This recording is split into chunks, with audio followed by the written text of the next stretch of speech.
जय हिंद। आज का आपका क्लास होने वाला है सीटेट के लिए, जिसका पेपर आपका 6 सितंबर का होने वाला है। आज के इस वीडियो में 6 सितंबर के लिए आपको ऐसा प्रश्न बताएंगे कि एक एक प्रश्न आपके परीक्षा में देखने को मिलेगा। अगर आप इसमें एक सीट पक्की करना चाहते हो, सिलेक्शन लेना चाहते हो, तो आज का यह वीडियो आपके लिए वरदान साबित होगा, जहां से एक एक प्रश्न आपके पेपर में हुबहू आपको देखने को मिलेगा। तो आज का आपका पहला प्रश्न है जो कि सीधे 6 सितंबर के पेपर में आपको देखने को मिलेगा।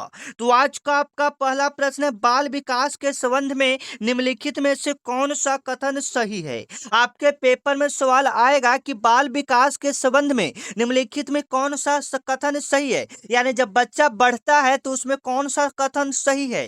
पहला ऑप्शन देखिएगा, विकास केवल शारीरिक परिवर्तन है। आप ऑप्शन पढ़कर जैसे भी इसमें सिर्फ समझने का बात है, जो बच्चा अपना दिमाग लगा देगा इसमें समझिए आपका सिलेक्शन पक्का है। तो विकास केवल शारीरिक परिवर्तन है, नहीं, मतलब विकास जो होता है केवल शरीर का होता है, नहीं। अगला देखेंगे, विकास केवल जन्म के बाद होता है, ये भी गलती है। विकास केवल जन्म के बाद नहीं होता है, ये भी उसके पहले भी विकास हमारा शरीर का होता है। सभी बच्चों का विकास समान गति से होता है, सभी बच्चों का विकास समान गति से होता है, नहीं होता है।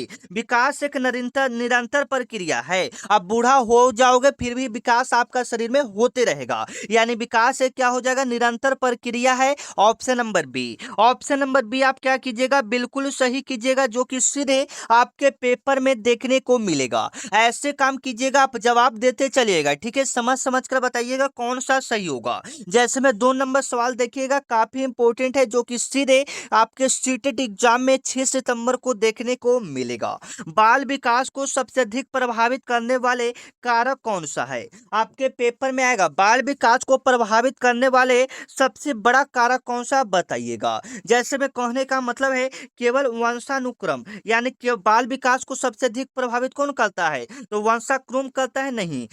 वातावरण करता है, वातावरण से तो नहीं होगा, वंशानुक्रम और वातावरण दोनों हो जाएगा। जो बाल विकास को क्या करता है, प्रभावित करता है। वंशानुक्रम कहने का मतलब है वह माता पिता के जेनेटिक्स के ऊपर भी निर्भर करता है, एवं जो वातावरण रहन सहन है उसके ऊपर भी बच्चे का विकास निर्भर करता है। जैसे मान लीजिए कि आप एक गंदे इलाका में रहते हैं तो आपका बच्चा भी उसी टाइप से सीख जाएगा। आप क्लीन इलाका में रहते हैं, साफ इलाका में रहते हैं, तो आपका बच्चा एकदम साफ में रहेगा, ठीक है, आप समझ रहे हैं। यानी वंशानुक्रम और वातावरण दोनों जरूरी है, केवल विद्यालय नहीं होगा। तो ऑप्शन नंबर सी आप बिल्कुल सही कीजिएगा। आप ऑप्शन देखकर इसको आसानी से पकड़ सकते हो, ठीक है ना। चलिए, आपका आने वाला अगला सवाल है, देखिएगा, पियाजे के अनुसार, पियाजे के अनुसार, जिन पियाजे के अनुसार बच्चा ज्ञान का निर्माण कैसे करता है। आपके पेपर में आएगा, बच्चा ज्ञान का निर्माण कैसे करता है, बिल्कुल आप सही कीजिएगा, बिल्कुल आप सही कीजिएगा। केवल शिक्षक को सुनकर एक गलत है, ऐसे तो बच्चा ज्ञान का निर्माण नहीं करेगा केवल किताब को पढ़कर, ये भी गलती है। केवल किताब के पढ़ को आप ज्ञान हासिल कर लोगे, नहीं, अपने अनुभव और वातावरण के साथ अंतः क्रिया करके, यानी जो उनका अनुभव है, खुद का अनुभव है एवं वातावरण उसके आसपास जो भी हो रहा है उसके साथ अंतः क्रिया करके उसको अच्छे ढंग से समझकर वह बच्चे का ज्ञान का निर्माण होता है। केवल अनुकरण करके ये भी नहीं होगा, ठीक है ना। तो आप ऑप्शन बड़ा भी देखिएगा तो उसको ज्यादातर टिक कीजिएगा, तो आपका 99% है कि वही ऑप्शन यहाँ पर क्या होगा, बिल्कुल सही हो जाएगा। देखिएगा, जवाब देते चलेगा, लास्ट में हम आपसे स्कोर पूछेंगे, आपने कितना प्रश्न को सही किया, ठीक है ना। चलिए, 4 नंबर आपका सवाल है, देखिएगा, पियाजे के अनुसार, पियाजे के अनुसार 7 से 11 वर्ष की अवस्था को क्या कहते हैं। जैसे में एक आपका रहेगा 0 से 2, ये 4 अवस्था आपको यहाँ पर बताया जाता है, तो 0 से 2 वाला को हम लोग क्या कहते हैं वो सबसे पहले पूछेगा, फिर और आगे बढ़ेगा। उसी प्रकार से 7 से 11 पूछा, इसकी 7 से 11 वाले अवस्था को हम लोग क्या कहेंगे। आप बिल्कुल सही कीजिएगा, मूर्त संक्रियात्मक अवस्था कहते हैं, ऑप्शन नंबर सी। मूर्त संक्रियात्मक अवस्था कहते हैं, ऑप्शन नंबर सी। 0 से 2 वाला अवस्था को संवेदी गामक अवस्था कहते हैं, याद रखिएगा, ठीक है ना। ये दोनों प्रश्न आपके पेपर में कभी ना कभी पूछा गया है, ये सवाल आपके पेपर में हुबहू आपको देखने को मिलेगा। पियाजे के अनुसार 7 से 11 वर्ष की अवस्था क्या कहलाती है, तो मूर्त संक्रियात्मक अवस्था कहलाता है, आप याद रखिएगा। चलिए, 5 नंबर आपका सवाल है साथियों, जो कि सीधे आपके पेपर में यह सवाल हुबहू आपको देखने को मिलेगा। पियाजे के अनुसार अमूर्त चिंतन की क्षमता मुक्त किस अवस्था में विकसित होती है, आपके पेपर में आएगा। पियाजे के अनुसार अमूर्त चिंतन की क्षमता मुख्यतः किस अवस्था में विकसित होता है, बिल्कुल आप सही कीजिएगा, आपके पेपर में आएगा। तो संवेदी गामक होगा, नहीं होगा। पूर्व पूर्व संक्रियात्मक होगा, नहीं होगा। मूर्त संक्रियात्मक होगा, नहीं होगा। औपचारिक संक्रियात्मक होगा, option number D. Option number D यहाँ पर आप क्या कीजिएगा, बिल्कुल सही कीजिएगा, जो कि सीधे आपके पेपर में यह सवाल आएगा। पियाजे के अनुसार अमूर्त चिंतन की क्षमता मुख्यतः किस अवस्था पर विकसित होता है, तो ये होता है औपचारिक संक्रियात्मक पर, option number D. Option number D आप बिल्कुल सही कीजिएगा, आपके पेपर में सवाल हुबहू आपको देखने को मिलेगा।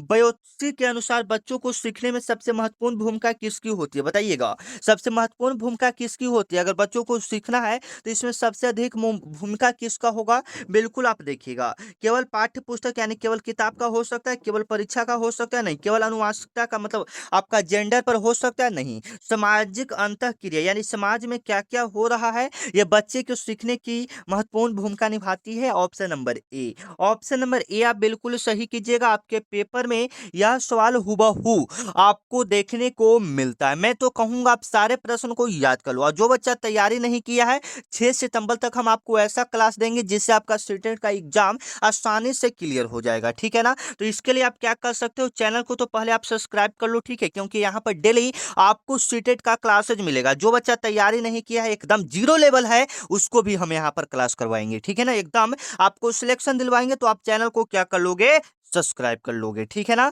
चलिए, आपका आने वाला अगला सवाल है, निकट विकास का क्षेत्र जिसको जेपीडी भी बोलते हैं, किससे संबंधित है, बिल्कुल आप सही कीजिएगा। ये संबंधित हो जाएगा बायोप्सी के। ये किसने दिया था, बायोप्सी ने दिया था, option number B. Option number B आप क्या कीजिएगा, बिल्कुल सही कीजिएगा, बायोप्सी ने दिया था, ठीक है ना। चलिए, आपका आने वाला अगला सवाल है जो आपके पेपर में आएगा। बायोप्सी के अनुसार बच्चों की उसकी वर्तमान क्षमता से आगे सीखने में सहायता देने वाले व्यक्ति को क्या भूमिका निभानी चाहिए, आपके पेपर में सवाल आएगा। बिल्कुल आप सही कीजिएगा, सहायता देना चाहिए। क्या देना चाहिए, सहायता।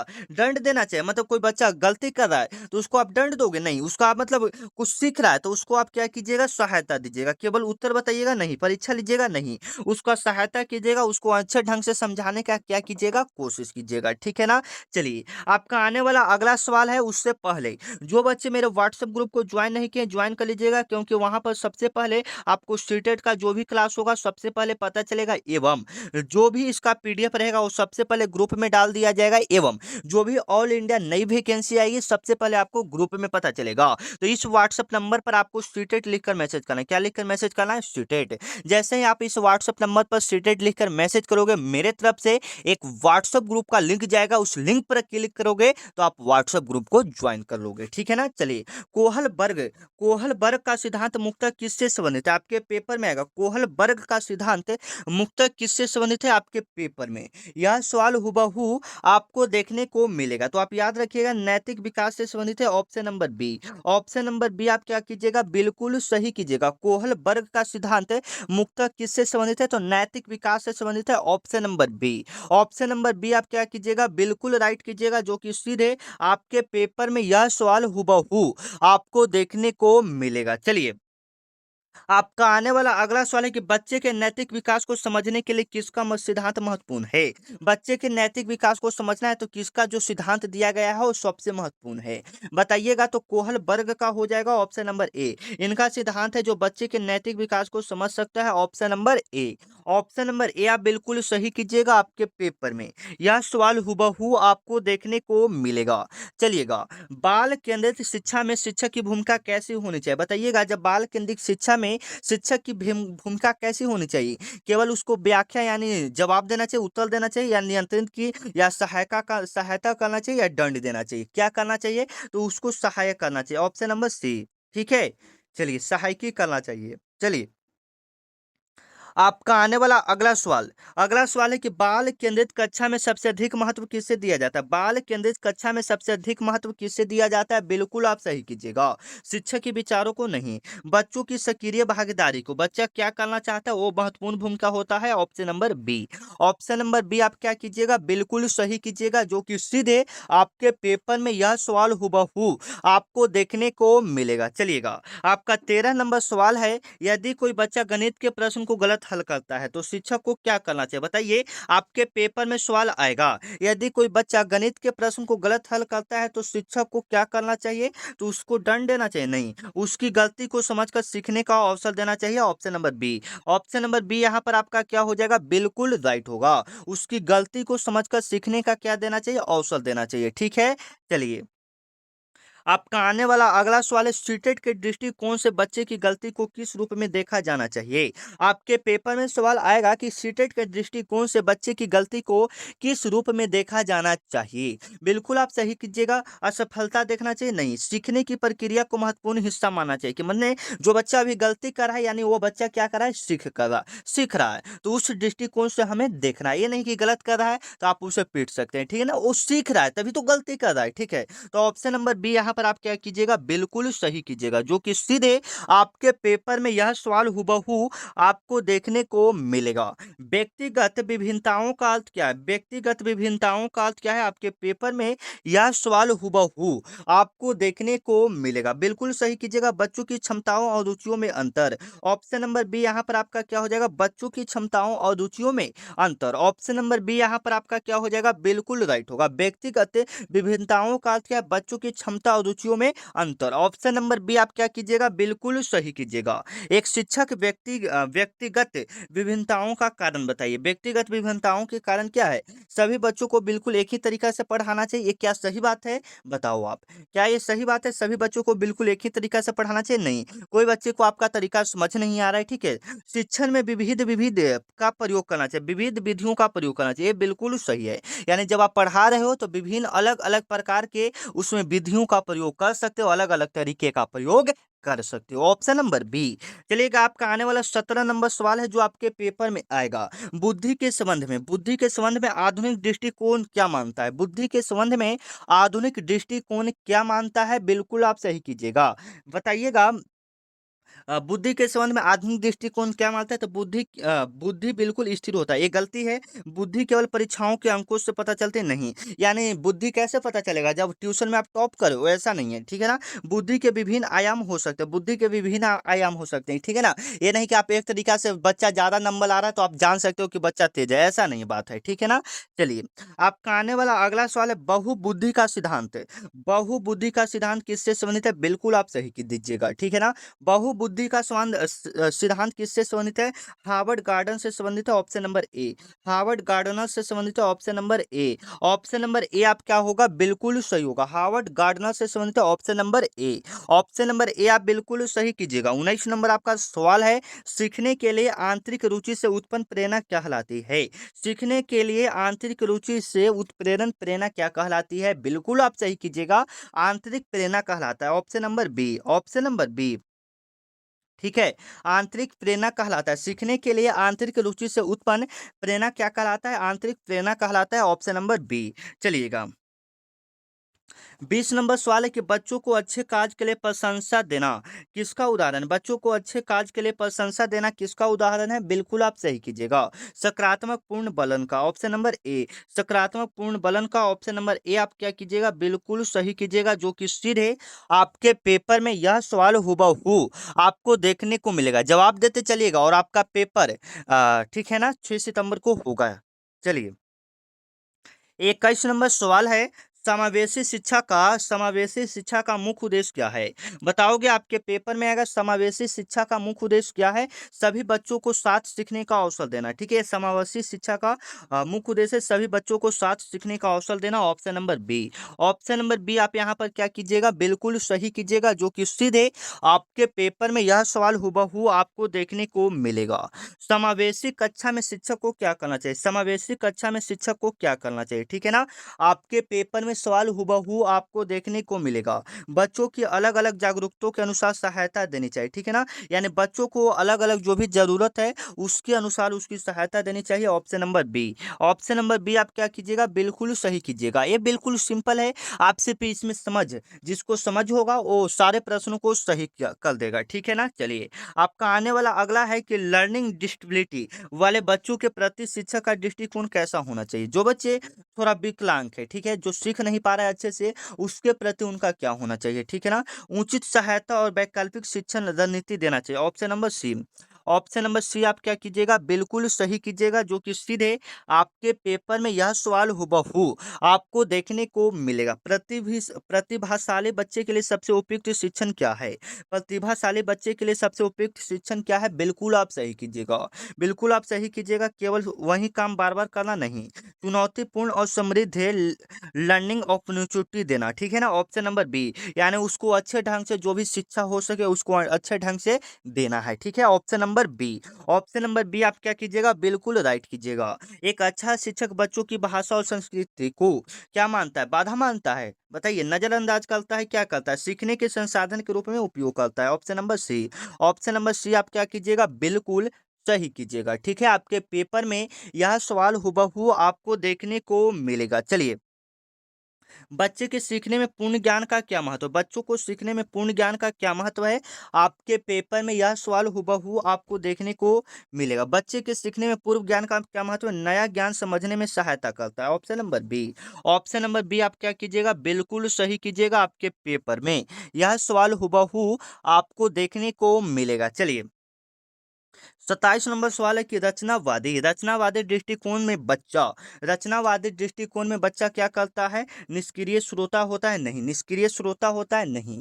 चलिए, स्वयं ज्ञान का निर्माण करता है। जब रचनावादी दृष्टिकोण से बच्चा क्या करता है? स्वयं ज्ञान का निर्माण करता है। Option number B, option number B आप क्या कीजिएगा, बिल्कुल सही कीजिएगा, जो कि सीधे आपके पेपर में यह सवाल हुबहू आपको देखने को मिलेगा। चलिए, कक्षा में चर्चा और समूह कार्य का मुख्य लाभ क्या है? कक्षा में चर्चा करना और समूह कार्य, यानी समूह कहने का मतलब सारे बच्चों को कुछ अ, जैसे में कुछ बनाने के लिए देना, तो उसका क्या लाभ है? ठीक है, उसका लाभ क्या है बताओगे? तो उसका लाभ है, समय की बर्बादी तो नहीं हो सकता है, सामाजिक अंतःक्रिया और सीखने का अवसर बढ़ाना।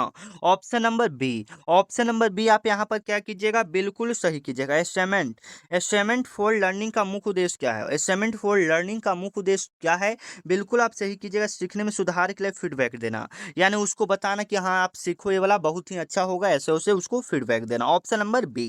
चलेगा, आपका आने वाला अगला सवाल है फॉर्मेटिंग असाइनमेंट। फॉर्मेटिंग असाइनमेंट कब किया जाता है बताओगे?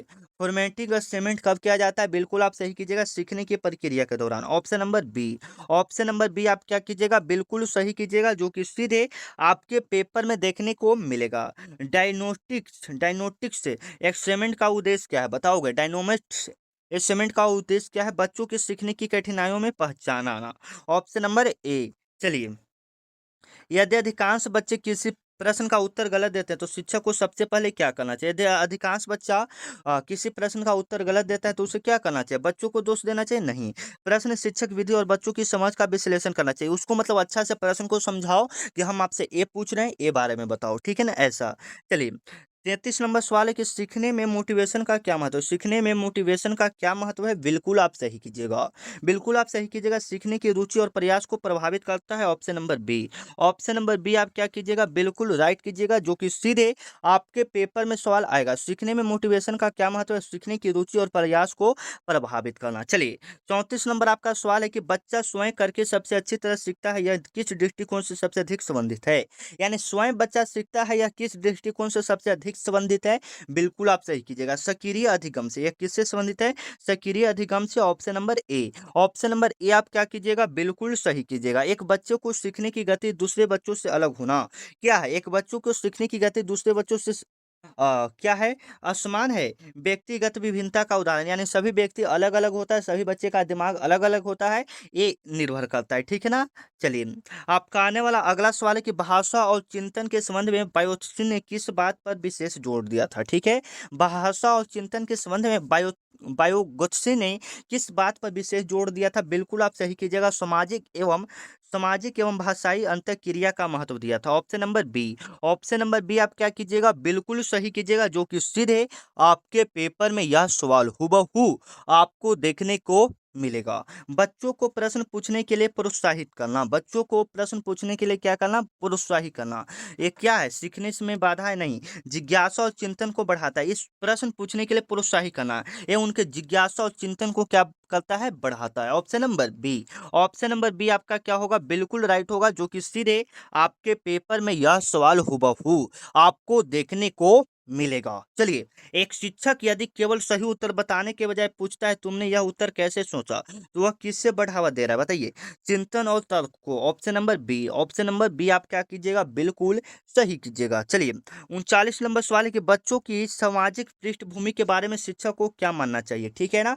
बताओगे। आपके पेपर में सवाल आएगा, तो सभी बच्चों को पृष्ठभूमि समान है नहीं, सामाजिक पृष्ठभूमि सीखने को प्रभावित कर सकते हैं, ठीक है? Option number B. चलिए, जेंडर के आधार पर बच्चों को अलग अलग क्षमता वाला मानना क्या है, उचित शिक्षण है? यानी जेंडर कहने का मतलब लड़का या लड़की के आधार पर बच्चों को अलग अलग क्षमता मानने वाला उचित शिक्षण है, ये सही बात है? मतलब आप अच्छा शिक्षा दे रहे हो जेंडर के आधार पर नहीं।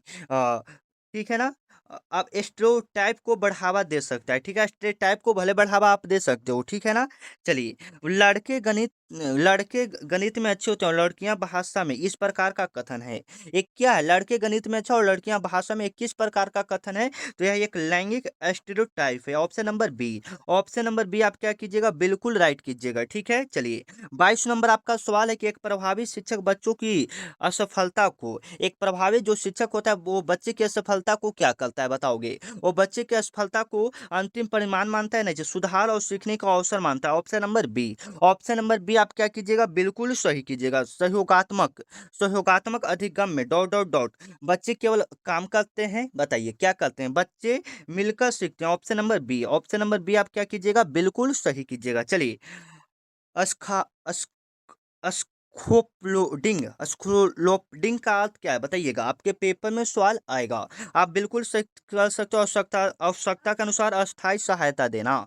चलिए, 45 नंबर सवाल है, यदि बच्चा किसी समस्या को हल करने के लिए नया तरीका खोजता है तो शिक्षक को क्या करना चाहिए?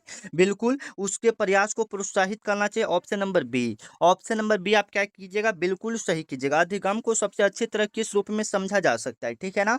चलिए, आप बिल्कुल सही कीजिएगा। आपके पेपर में सवाल आएगा, अनुभव के परिणाम स्वरूप व्यवहार ज्ञान में अपेक्षाकृत अस्थायी परिवर्तन। Option number B.